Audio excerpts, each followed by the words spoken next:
além de ser inesperada, além de ser perigosa, as tempestades são incontroláveis. São muito mais do que a gente pode suportar e aguentar. Os irmãos sabem, os discípulos, a maioria deles, eles eram pescadores. Dominavam a prática de conduzir um barco. Sabiam o que estavam fazendo, sabiam como conduzir. Mas aquela tempestade, ela era incontrolável. Eles não sabiam mais o que fazer. Diante daquela tempestade de vento, eles ficaram incapazes e impotentes. E é exatamente assim que nós nos sentimos quando enfrentamos uma tempestade na vida, não é verdade? Elas são incontroláveis. Nada que façamos, nada que sabemos, nos dá garantia que vamos conseguir vencer e chegar do outro lado. E num momento como esse, nós só temos uma saída. Não tem outra saída, a mesma de Josafá.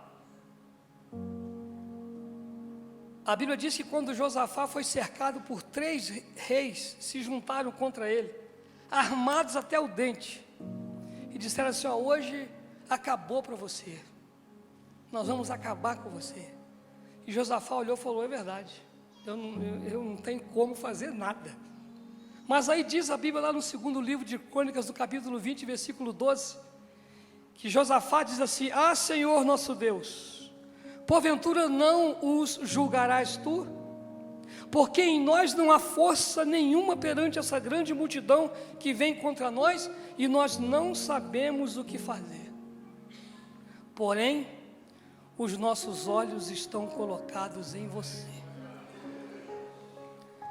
Quando nós não sabemos o que fazer, quando não temos o controle de nada, nós só temos uma saída, irmãos, é olhar para Deus e falar: Senhor, eu não sei, eu não posso, não sei o que vai acontecer, mas os meus olhos estão colocados em Ti. Não há outro meio, porque o problema é maior que a nossa força, é maior que a nossa capacidade, é maior que tudo que nós temos. Não há o que fazer, a não ser dizer: Senhor, eu vou confiar e vou olhar para Ti. E é nessa hora, na hora da tempestade, que a gente olha para o texto e vê 2 perguntas que eu quero compartilhar com os irmãos. A primeira pergunta é feita pelos discípulos. Eles falam assim para Jesus: mestre, o senhor não se importa que nós vamos perecer? Preste atenção, irmãos. Que pergunta é essa? Mestre, não te importa que pereçamos? Essa pergunta, ela é ao mesmo tempo um pedido de socorro, mas também uma declaração de falta de fé. Ele fala: mestre, será que é possível na mente de alguém pensar que Deus quer que a gente pereça? Que Deus quer que a gente se dê mal? Se eu disse que Deus é bom e Ele é bom o tempo todo, é possível pensarmos que Ele quer o nosso mal? Que Ele quer que a gente pereça? E a resposta é claro que não. Mas acontece que na hora da tempestade, o medo toma o lugar da fé. E quando o medo toma o lugar da fé, foi aquele pastor presbiteriano, muito famoso, meu Deus, Hernandes Dias, todo mundo sabe. Ele falou o seguinte, que onde a fé esmorece, o medo prevalece. Onde a fé esmorece, o medo prevalece. O que está acontecendo aqui é que a fé deles esmoreceu, e eles estão com medo. E quando o medo vem, ele cega o nosso entendimento, ele tira a certeza que temos de que Deus está no controle das coisas. Então eles fazem uma pergunta no meu modo de ver, um pouco absurda. Mestre, o Senhor quer que a gente pereça? É isso? O Senhor nos mandou vir para cá para morrer? Eles esqueceram que Jesus disse: nós vamos passar para o outro lado, nós vamos passar para o outro lado. E quando Jesus fala que vai passar, Ele vai passar mesmo. Quando Ele fala assim: você vai chegar ao céu, se você for fiel, você vai chegar mesmo. Jesus nunca disse que a viagem seria fácil. Ele nunca disse que não haveria tempestade, não haveria vento, Ele nunca disse isso. O que Ele disse é que nós teríamos, mas que Ele estaria conosco, para a gente ficar tranquilo. Mas eu olho para cá e vejo esses crentes aqui, esses discípulos, evidenciando uma fé deficiente demais. Por que eu vejo uma fé? Porque eles chamam Jesus de mestre. Então tudo bem, mestre, nós vamos morrer. É uma fé deficiente, uma fé muito fraca, uma fé que não leva a nada. E aí, em contrapartida, Jesus pergunta a eles: por que vocês são assim, tão tímidos? Mas eu vou dizer para vocês o que essa palavra diz realmente. É uma palavra grega, é deileoi. Por que vocês são assim, tão covardes? Essa é a palavra. Por que vocês são assim, tão covardes? Vocês não têm fé? O que está na mente de Jesus é o seguinte: ver o que vocês já viram, participar do que vocês já participaram, e ainda duvidam, e ainda não acreditam.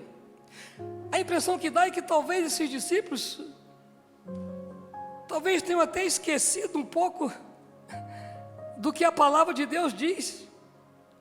Porque se eles tivessem lido o Salmo 89, versículo 9, está escrito assim lá, no Salmo 89, versículo 9: tu dominas o ímpeto do mar, quando as suas ondas se levantam, tu as fazes aquietar. Eles tinham a palavra, eles sabiam com quem estavam lidando. E a pergunta de Jesus para eles assim: por que vocês são assim tão covardes? Jesus não estava encontrando, irmãos, razão para uma fé deficiente daqueles discípulos. E me perdoem o que eu vou dizer agora, mas quem conhece Jesus, quem anda com Jesus, quem caminha com Ele, quem já viu o que Ele é capaz de fazer, não pode duvidar do que Ele é capaz de fazer. Nós não podemos enfrentar, seja qual for a tempestade, com medo. Não podemos. Aí você pergunta: por que nós não podemos, bispo? Porque Jesus fala para ele: vocês são covardes. Por que vocês estão sendo covardes agora? Vocês não têm fé? A lógica era o seguinte: primeiro, Jesus havia dito que eles iam passar para o outro lado. E quando Jesus fala uma coisa e faz uma promessa, Ele vela para cumprir essa promessa. Às vezes estamos enfrentando uma tempestade na vida, numa área que Jesus já disse para mim e para você que Ele vai nos dar vitória. Ele já disse. E se Ele disse, meu irmão, acabou. Se Jesus falou assim: ó, nós vamos passar para o outro lado, pode acontecer o que quiser acontecer no caminho, você vai chegar do outro lado, porque Ele falou que vai chegar do outro lado. Essa é a diferença. Então Jesus não está entendendo por quê. Ele disse, Ele prometeu. E se Ele prometeu, meu irmão, nós não temos que ter medo. Quando o medo assaltar a sua fé, agarre-se na palavra de Jesus, agarre-se nas promessas de Jesus, agarre-se nelas. Porque se nós agarrarmos na promessa de Jesus, nós não vamos ser dominados pelo medo, não vamos. Jesus não entende aquela falta de fé, porque Jesus estava presente junto com eles. Irmãos, sabe lá o que é isso? Diz o versículo 36, eles então o levaram consigo. Eles levaram Jesus com eles. Irmãos, e quando Jesus está com a gente, acabou.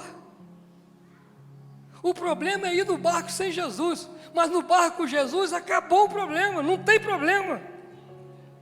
Sabe o que o salmista no Salmo 23 escreveu? Ainda que eu ande pelo vale da sombra da morte, não temerei mal algum. Por quê? Tu estás comigo. O problema não é o vale, o problema é quem está com a gente. O problema não é a tempestade, o problema é quem está conosco. Sabe o que o profeta Isaías falou? Quando você passar pelo fogo, quando você passar pelas águas, os rios eles não te submergirão. Quando passares pelo fogo, você não vai se queimar. Sabe por quê? Porque eu estou contigo. Irmão, sabe o que é valoroso na minha e na sua vida? É que Deus está conosco. Sabe o que Ele prometeu? Que estaria conosco quase todos os dias da nossa vida. Foi isso? Não. Estaria conosco todos os dias, na tempestade, na bonança, no fogo, na água, seja o que for. Ele falou, eu vou estar com vocês. E essa promessa me faz fugir do medo. Porque ainda que não pareça, Ele está com a gente. Ainda que pareça tudo incontrolável, Ele está no controle. Ainda que pareça tudo perdido, Ele tem a direção de todas as coisas. São nos momentos mais difíceis da nossa vida, são nas tempestades mais escuras que nós temos as maiores experiências com Deus.